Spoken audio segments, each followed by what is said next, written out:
통으로 하는 말이 있습니다. 재물을 잃는 것은 적게 잃는 것이고, 명예를 잃는 것은 많이 잃는 것이다. 그러나 건강을 잃는 것은 전부를 다 잃는 것이다 입니다. 욥기 1장에 보시면 오늘 우리가 만나는 이 동방 사람 중에 가장 훌륭하였던 욥이 자신의 전 재산과 명예를 하루아침에 다 잃어버렸습니다. 그리고 자신의 7 아들과 3 딸까지 잃어버렸습니다. 그런데 오늘 읽은 2장 말씀에서 욥은 자신의 건강마저 잃어버리게 되었습니다. 세상 사람들이 볼 때, 세상의 눈으로 볼 때 욥은 전부를 잃어버린 사람이 되어 있습니다. 욥기에 여기저기에 건강을 잃어버린 욥이 얼마나 이 육체적으로 고통을 받았는지 잘 우리에게 묘사하고 있습니다. 우선 오늘 읽은 욥기 2장 7절과 8절 말씀 같이 다시 한번 읽겠습니다. 같이 읽겠습니다. 시작. 사탄이 이에 여호와 앞에서 물러가서 욥을 쳐서 그의 발바닥에서 정수리까지 종기가 나게 한지라. 욥이 제 가운데 앉아서 질그릇 조각을 가져다가 몸을 긁고 있더니. 아멘. 우리가 가진 지금 성경에는 종기라고 나오는데 예전 성경에는 악창이라고 번역되어 있습니다. 저는 악창이라는 말이 욥의 상황에 더 가까운 번역이라고 생각합니다. 악창은 무시무시한 피부병입니다. 이 악창이 욥의 발바닥, 이 욥의 발바닥부터 이 정수리까지 성한 곳이 없이 발병을 해서 욥은 견디다 못해서 이 기와 조각을 가지고 부득부득 피가 나도록 오늘 긁고 앉아있는 모습을 우리의 모습으로 보게 됩니다. 욥기 3장 24절 말씀에 보시면 욥은 너무너무 고통스러워서 자기의 앓는 소리가 마치 물이 쏟아지는 것 같다고 표현하고 있을 정도로 욥의 육체적인 고통은 우리가 상상할 수 없을 정도입니다. 욥기 7장 4절에는 욥이 이 고통으로 밤새도록 잠을 자지 못하고 이 불면증에 시달리고 있습니다. 육신이 연약하여서 혹시 불면증에 계신 분들은 이 욥과 같은 이 마음을 잘 아실 것입니다. 7장 5절에는 그 악창 때문에 구더기가 우글거리고 살갗이 쉴 사이 없이 골마 터지고 있는 것을 우리가 볼 수가 있습니다. 30장 17절에는 뼈를 쑤시는 듯한 통증이 한시도 멈추지 않는다고 욥이 호소합니다. 그리고 19장 17절에는 욥의 아내가 그의 숨소리조차 싫어하였을 정도로 욥이 숨을 쉴 때는 고약한 냄새가 났습니다. 심지어 개들이 와서 욥의 그 악창들을 핥을 정도였습니다. 욥기 2장 8절에 이런 욥이 오늘 말씀 속에 보면 제 가운데 앉아 있습니다. 여러분들, 유대인들 사회에서는 이 제 가운데라는 말은 온 동네 쓰레기 더미를 갖다 버리는 장소를 말합니다. 그야말로 가장 비참한 장소, 완전히 버림받은 장소였으며 한마디로 욥이 쓰레기 더미에 앉은 신세가 되고 말았습니다. 동방의 가장 위대하였던 욥이 완전히 인생 바닥까지 떨어진 모습을 철저히 보여주는 장면이 욥기 2장 말씀입니다. 도대체 왜 의로운 욥이 이와 같은 상상도 할 수 없는 고통을 받게 되었습니까? 왜 하나님은 사단에게 욥을 넘겨주고 있습니까? 참 이 욥기서를 읽다 보면 대답하기 어려운 질문들이 많이 우리의 마음속에 생깁니다. 그러나 욥을 통해 한 가지 깨닫게 되는 것은 하나님께서는 욥을 통해서 전 세대를 넘어서서 진실한 믿음이 무엇인지 우리에게 보여주시려고 합니다. 진정한 믿음은 무엇인지, 특별히 하나님을 감동시키시는 이 하나님을 감동시키는 그 믿음이 무엇인지 욥을 통해서 우리에게 보여줍니다.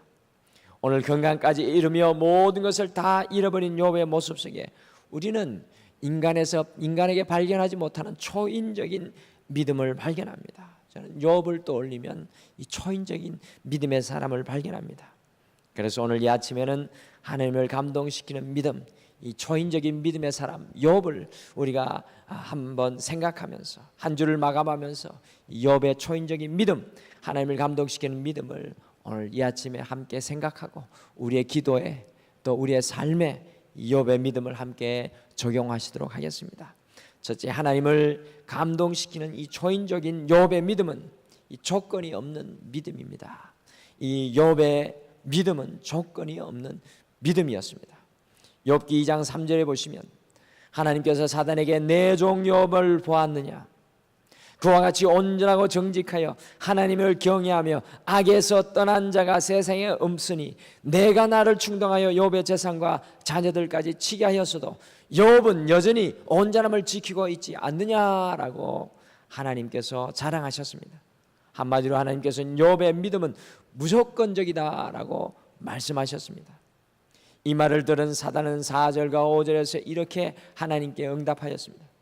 아니요, 그렇지 않습니다. 욥의 신앙은 조건적입니다. 아직도 건강하니까 하나님을 찾는 것이지, 그렇지 않다면 욥도 별 수 없이 하나님을 믿지 아니할 것입니다. 사단은 욥이 하나님을 믿는 것에 다 이유가 있기 때문에, 조건이 있기 때문에 그렇다고 하나님께 오늘 도전장을 내밀고 있습니다. 그래서 결국 욥의 건강까지 사단이 빼앗아갔습니다.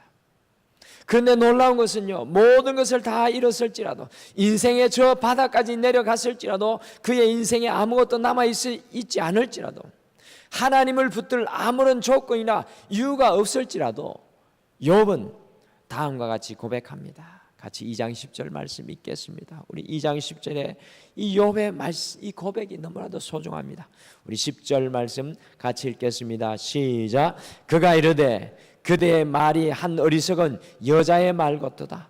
우리가 하나님께 복을 받았은즉 화도 받지 아니하겠느냐 하고 이 모든 일에 욥이 입술로 범죄하지 아니하니라. 아멘.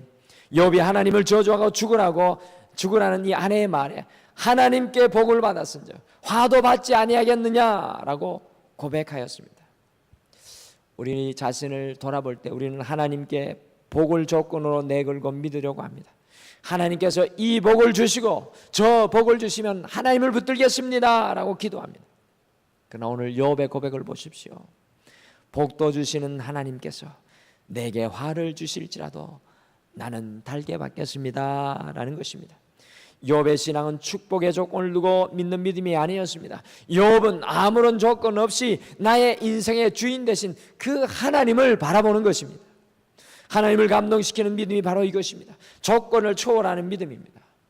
사랑하는 성도 여러분, 우리가 건강하지 않을지라도 하나님을 붙들 수 있으시겠습니까? 여러분과 제가 건강하지 않을지라도 하나님을 붙드실 수 있으시겠습니까?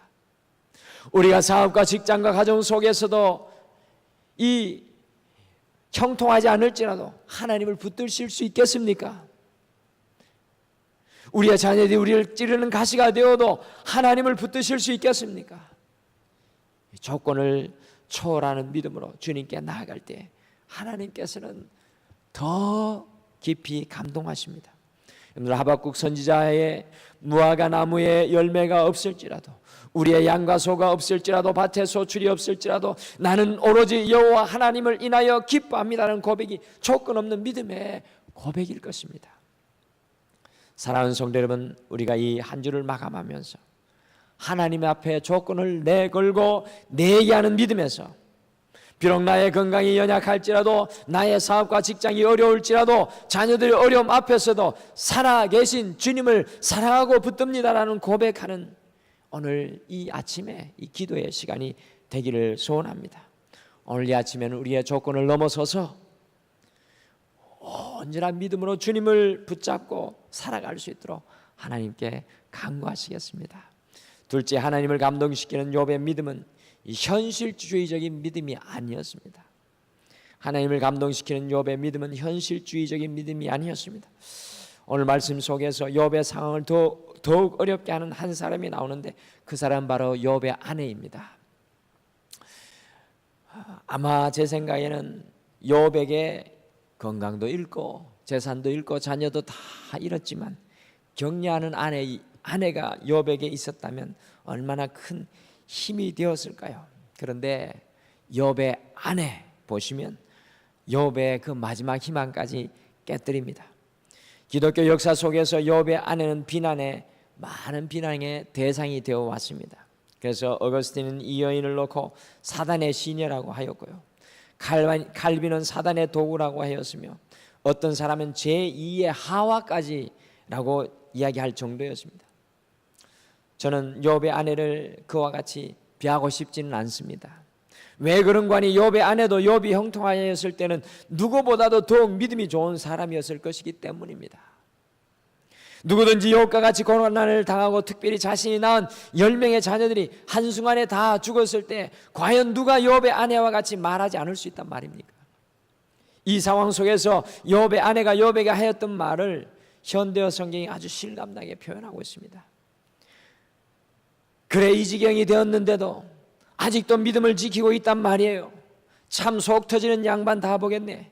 차라리 하나님한테 욕이나 퍼붓고 죽는 편이 낫지 않겠소. 가장 힘든 순간에 욥을 위로해야 할 아내조차도 그 고통 속에 묻혀서 욥의 가슴을 도려내는 말을 던지고 있는 모습을 바라봅니다. 우리 성경에는 나오고 있지 않지만 72년이라는 성경책에 욥의 아내의 말이 더 장황하게 더 많이 기록되어 있습니다. 여보, 언제까지 참고만 있어야 해요? 잠시는 참을 수 있지만 언제까지 이래야 할까요? 당신이 세상에서 기억할 만한 것들은 깡그리 없어졌어요. 자식도, 재산도, 명예도, 집도. 당신은 구더기가 기어다니는 몸을 가지고 잿더미에 앉아있고 나는 이 집 저 집 이곳 저곳을 돌아다니며 천대를 당하고 하루의 수고를 쉬고 쥐어짜는 듯한 고통을 놓이려고 해가 지기를 기다리는 이 신세가 무슨 꼴이에요? 여보, 차라리 하나님을 욕하고 죽어요. 무슨 소용이 있어요? 무슨 말인지 이해가 되죠. 욥의 현실, 욥의 아내의 현실 속에는 누구든지 욥의 아내와 같은 말을 할 수밖에 없습니다. 근데 여기에 제가 오늘 한 가지 우리 성도님들과 깊이 생각하기를 원하는 것은 욥의 아내는 지극히 현실주의적인 믿음이었다는 것입니다. 대부분의 성도들이 다 현실주의적인 그 믿음의 발을 딛고 살아갑니다. 욥의 아내는 예수 믿어서 망가지가 잘 된다 싶을 때는 누구보다도 더 열심으로 하나님을 섬기는 지극히 삶의 현실에 두 발을 디디고 살아가는 믿음이었습니다. 그러나 그의 삶이 고난과 고통 가운데 있을 때 그의 현실주의적인 믿음은요, 사정없이 흔들리는 것을 보게 됩니다. 그러나 욥은 그렇지 않습니다. 욥의 믿음의 눈은 그의 현실에 붙잡혀 있지 않았습니다. 욥의 믿음은 현실을 초월하는 믿음이었습니다. 그러니 욥의 그 믿음이 하나님을 감동시키는 온전한 믿음이었습니다. 사랑하는 성도 여러분, 우리가 현실을 넘어서는 믿음으로 살아갈 수 있다면 그 믿음이 얼마나 아름다운 점검과 같은 믿음이겠습니까? 저는 오늘 이 하루, 이 토요일, 이 한 주를 마감하는 이 토요일, 우리 주님께서 한 가지 우리에게 원하시는 믿음이 있다면 바로 이 현실을 초월하는 믿음이 아닐까 생각합니다. 고난과 고통 속에서도, 실패의 그 자리 속에서도, 인생의 어두운 계곡 속에서도 하나님을 바라보면서 끝까지 주님이 보여주실 조각구름을 바라볼 수 있는 그 성도들, 저는 그 성도가 하나님의 능력을 온전히 바라는 살아있는 성도가 아닐까 생각합니다. 결국 성경의 모든 위인들, 우리가 그것을 좀 봤으면 좋겠습니다. 성경의 모든 위인들, 다윗, 다니엘, 엘리야, 베드로, 사도 바울, 이 모든 사람들이 현실을 초월하는 믿음의 사람이었습니다. 지금 현실이 어두울지라도 살아계신 그 하나님을 바라볼 수 있는 믿음의 눈이 있었다는 것입니다. 저는 우리 등마루교회 이 2018년 이 기본으로 돌아가자는 이 주제 하에 다시 한 번 더 주님 앞에 세워지려게 하는 우리 등마루교회에게 무엇이 필요한가 다시금 돌아볼 때 우리 현실을 초월하는 믿음인 것 같습니다. 우리의 연약함과 나태함과 게으름을 초월하고, 우리가 듣고 있는 이 자리를 초월하고, 우리가 할 수 있는 모든 일을 내어버리고, 우리의 의도 내어버리고, 겸손히 주님 앞에 엎드려서 주님만이 가능하십니다. 주님이면 하실 수 있습니다. 이 욥과 같은 믿음이 우리에게 필요할 것으로 저는 보여집니다. 그 믿음이 하나님의 역사를 이뤄내고 하나님을 감동시키는 믿음이었습니다. 그것이 바로 욥의 우리를 향한 메시지입니다. 오늘 한 주를 마감하는 이 아침에 하나님을 감동시키는 욥의 믿음을 통해서 큰 믿음의 도전을 받게 됩니다. 우리 또한 주님을 감동시키는 이 초인적인 믿음의 사람으로 성숙하기를 원합니다. 결국에는 우리가 욥의 자리까지 가기를 우리가 간절히 소원하고 기도하기를 원합니다. 우리의 삶의 조건이 우리의 믿음이 되는 것이 아니라, 우리의 삶의 조건이 우리의 믿음이 되는 것이 아니라, 삶의 모든 조건을 넘어 하나님만 붙들고 살아가는 더 깊은 성숙의 자리로 우리가 나아가기를 소원합니다. 또한 현실에 파묻혀 늘 흔들리는 것이 아니라 그 현실의 파도조차도 초월하여서 하나님을 믿을 수 있는 믿음의 사람으로 성숙하시기를 결단하며 기도하겠습니다. 우리 한국교회 오늘 바로 이 욥의 이 믿음이 필요합니다. 우리 가정에 바로 욥의 이 믿음이 필요하고, 여러분과 저에게 바로 욥의 이 믿음이 필요합니다. 오늘 이 아침에는 우리의 삶의 조건도 초월하고 우리의 삶의 현실도 초월하는 그 믿음으로 함께 기도하는 오늘 이 아침 되기를 간절히 축복합니다. 우리 다 같이 기도하시겠습니다. 주님, 지난 한 주간도 지극히 현실이라는 삶의 자리에서 우리가 이 자리까지 걸어왔습니다. 그러나 욥과 같이 얼마나 많은 순간에 우리의 현실이 어두울지라도 그 현실을 초월하고 주님이 일하실 조각구름을 바라보았습니까? 주님, 오늘 이 아침에 우리의 기도가 우리의 현실을 넘어서는 기도가 되게 도와주시옵소서. 우리 자녀를 바라보며, 우리 가정을 바라보며, 우리 자신과 우리의 사업과 직장을 바라보며, 우리의 남은 인생을 바라보며 주님이 하실 그 조각구름, 주님이 이루어 가실 그 능력을 우리가 간절히 소원하게 도와주시옵소서. 무엇보다도 너무나도 많은 순간에 조건을 붙들고 기도합니다. 오늘은 우리의 조건조차도 내려놓고 우리가 주님을 바라보며 주님을 의뢰합니다. 나의 지금 이 현장, 이 삶의 현장 속에서도 조건 없이 나의 모든 삶에 무장해제를 하고 여호와 앞에 엎드립니다. 오늘 이 아침 우리의 기도가 우리의 삶의 모든 것들을 풀어놓는 무장해제의 시간이 되기를 소원합니다. 우리 사랑하는 성도님들의 기도를 도우시고 오늘 이 자리에 성령께서 함께하여 주시옵소서. 감사드리오며 예수님의 이름으로 간절히 기도드리옵나이다. 아멘.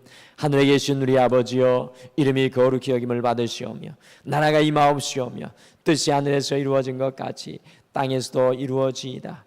오늘 우리에게 일용할 양식을 주시옵고 우리가 우리에게 죄 지은 자를 사하여 준 것 같이 우리 죄를 사하여 주시옵고 우리를 시험에 들게 하지 마시옵고 다만 악에서 구하시옵소서. 나라와 권세와 영광이 아버지께 영원히 있사옵나이다. 아멘.